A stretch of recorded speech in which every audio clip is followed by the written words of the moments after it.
Ito ang Donbell World. Mainit na chismis. Alam niyo bang may inamin si Donnie? Na-inlove daw siya ng paulit-ulit sa kanyang nobya nang makita niya sa premiere night ng MGB or ang Meet, Greet and Buy. Sabi ng aktor sa interview, alam niyo, paulit-ulit akong na-inlove kay Bam. Ang pinaka-latest kong nakita ko siya sa grand launch ng Roja. Iba ang dating.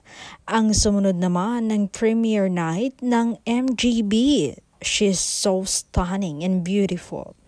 Iba talaga siya. Ang ganda niya.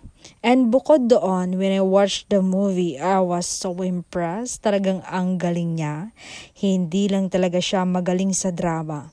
Ipinakita niya ang galing niya sa mata-mata acting. Parang Nora Honor.